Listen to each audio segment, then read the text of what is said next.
Alright, so I'm just going to give you guys a quick rundown of what I've done so far to get this car ready, because I was recording last night, but I'm not going to use that footage because I don't feel like it. So, took the side skirts off, got the car jacked up, drained the engine oil.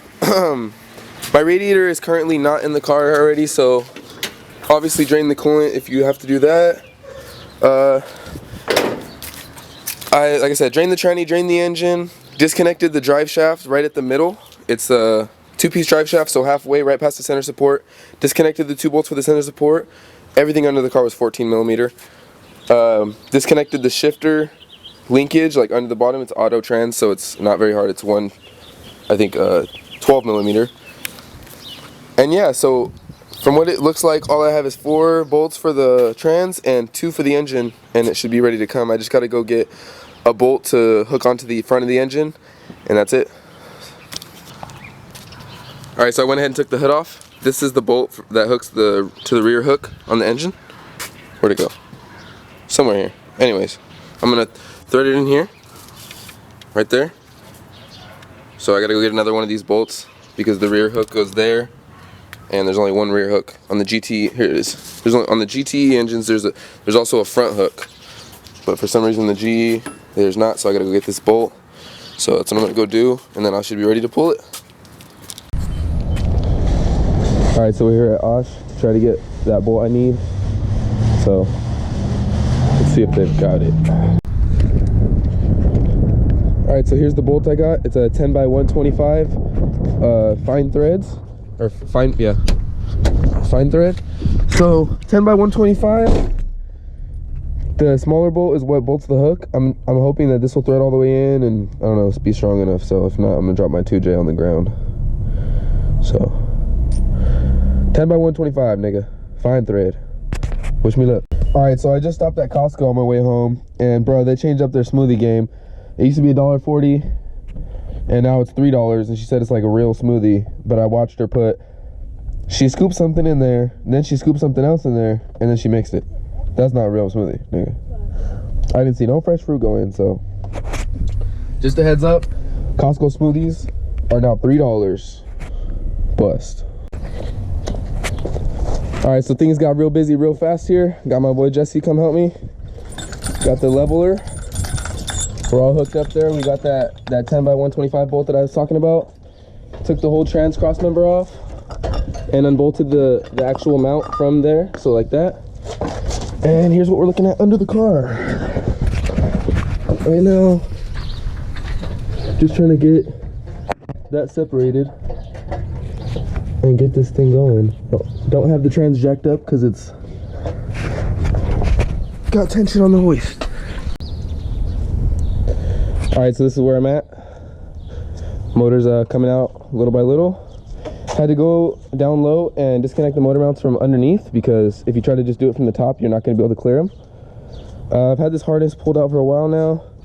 As you can see, there's a lot of space. You know, she's coming. It's just a matter of finessing it now. So you can see it's getting pretty close to that firewall there. So I'm gonna try to tilt it back.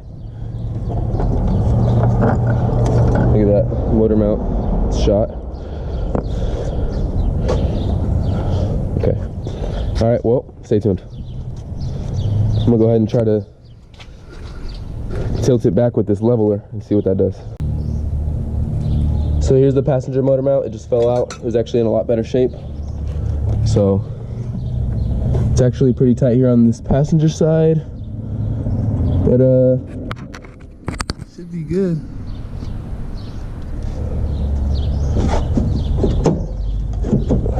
Got the process of making sure nothing's caught up, but she's coming out slowly but surely.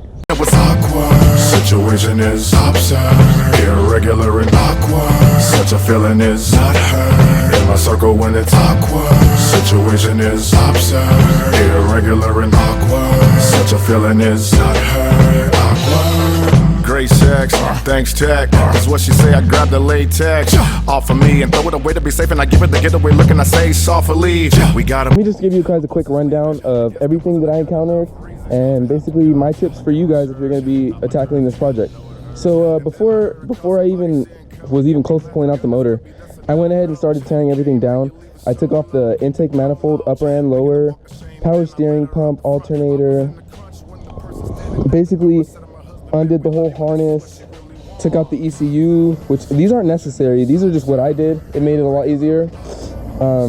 Unbolted the exhaust, just kind of left it like that. Things that I encountered when I was pulling the engine out, I thought I was having a lot of trouble, but in reality, the motor is bolted. It's weird. It's like right there, it fucking bolts to the end. It's weird. It like bolts to the engine. It's weird. So there's that.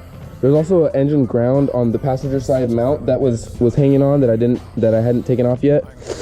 And also, like I said before, make sure you get the mounts from the bottom and not the top, because you're not gonna be able to do it. The trans mounts, I just took off the whole mount and cross member. I didn't have to support the trans. There's that front half of that drive shaft, like I said. It's the center support's still connected. And basically, it's pretty straightforward, you guys. Once you get it hooked up, you just got to make sure the motor mounts, trans, drive shafts all disconnected, all wiring, and it's pretty easy. It came out pretty smooth. Like I said, the only thing that caught me up was the passenger ground, and that was it. You can see I pinched there a little bit, hitting there a little bit. Being stubborn, I was kind of just yanking on it. I shouldn't have been. I was just so excited, but I didn't fuck anything up really. So that's that, you guys. I hope you guys enjoyed the video. That was my first time pulling the motor by myself. I would say by myself, even though Jesse came and helped me put the leveler on. But yeah, it wasn't too bad. You literally can do it with hand tools, clearly. The only thing you need is the engine hoist. And yeah, stay tuned to the next video. And that's about it, guys. If you haven't, go watch all my other videos. I don't even know. All right, so since I got that done so quickly, I decided to go ahead and remove the transmission, take off the head, and basically, yeah, take off the head and transmission. So stay tuned. I'm gonna have that for you guys pretty soon. All right, so I don't really have a way to get this engine back there, which is where I need it. So I'm gonna go ahead and take the trans and then the head off. I've already removed all of the bell housing bolts except for these two here, because I want the weight of the transmission to help me with the head bolts. And so for the head bolts, you have to take the cams out. So that's what I'm doing right now. You got the main caps here, and I've already taken those off and put them inside.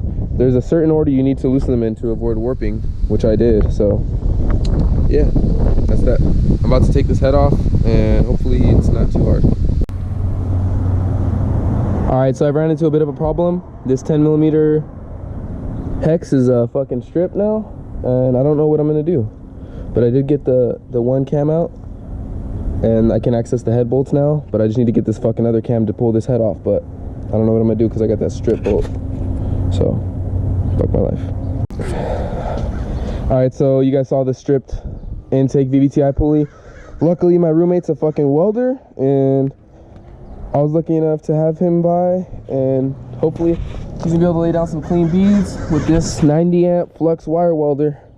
We're gonna go ahead and try to weld the 10mm to there so that it just fucking has no choice but to come off. So there's that. And yeah, he's a fucking badass. He's about to fucking weld this shit for me. I got lucky. All right, so this nigga just fucking, oh, that shit's hot as fuck. He just tacked that shit all the way around. So hopefully this comes off now. And if it does, it's gonna be attached to my 10mm. This shit just sizzled. I just spit on it and it sizzled. That's gross. Stay tuned. All right, so that was a big welding fail.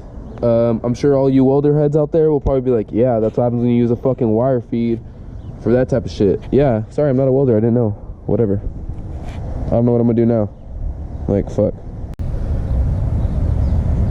Okay, so I went ahead and disconnected the auto transmission. Basically, I'm just gonna leave it like this because this shit's fucked, you guys. So, till next time, I'll be able to take the cylinder head off. I already had these cams out. I'm ready to take the fucking head off, but that stubborn ass pulley there doesn't want me to, so I'm just gonna have the engine like that for now. Put the transmission off to the side and get this fucking mess cleaned up. All right, you guys, until next time.